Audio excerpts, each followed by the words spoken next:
Jejas adalah kerusakan atau cedera pada sel yang disebabkan oleh berbagai faktor, seperti stres fisik, kimia, biologis, atau kekurangan nutrisi. Jejas terjadi ketika sel tidak mampu mempertahankan keseimbangan internal atau homeostatis akibat paparan stres yang berlebihan. Adaptasi adalah kemampuan sel untuk beradaptasi terhadap kondisi stres atau perubahan lingkungan tanpa mengalami kerusakan.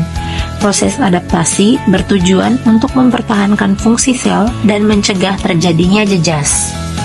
Yang selanjutnya ada proses jejas sel. Jejas sel adalah kerusakan yang terjadi akibat paparan stres yang melebihi kemampuan sel untuk bertahan. Proses ini dapat dibagi menjadi dua jejas, yaitu jejas reversibel dan jejas irreversibel. Yang pertama ada jejas reversibel. Sel dapat pulih jika stres dihilangkan. Ada tanda-tanda jejas reversibel. Yang pertama, pembekakan sel karena gangguan transport ion. Yang kedua, perubahan lemak. Ada penumpukan lipid pada organ seperti hati. Yang kedua, ada jejas irreversibel. Jika stres terlalu berat, kerusakan menjadi permanen. Sel akan mengalami kematian yang dapat berubah. 1. Nekrosis. Kematian sel tidak terkontrol, memicu peradangan. Yang kedua ada apoptosis. Kematian sel terprogram tanpa peradangan. Penyebab jejas. Yang pertama, faktor fisik seperti trauma, suhu ekstrim, dan radiasi. Yang kedua, faktor kimiawi seperti racun dan obat-obatan. Yang ketiga, faktor biologis seperti infeksi bakteri atau virus. Yang keempat, faktor nutrisi seperti kekurangan atau kelebihan gizi. Dan yang terakhir, hipoksia, yaitu kekurangan oksigen pada sel yang menjadi penyebab utama terjadinya jejas. Yang selanjutnya ada mekanisme adaptasi sel. Ketika menghadapi stres yang tidak berlebihan, sel dapat beradaptasi untuk mempertahankan fungsinya.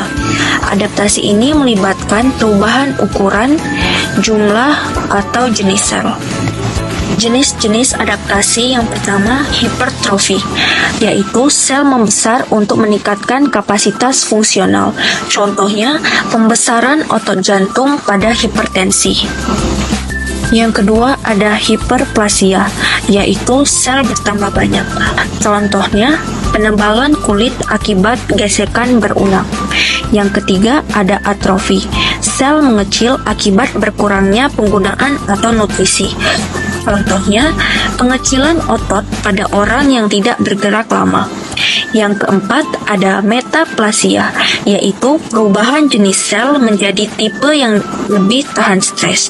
Contohnya, epitel saluran nafas berubah pada perokok. Dampak jejas dan adaptasi pada organ. Ketika sel gagal beradaptasi atau kerusakan terlalu parah, dapat terjadi gangguan fungsi organ. Berikut contohnya. Yang pertama ada hati.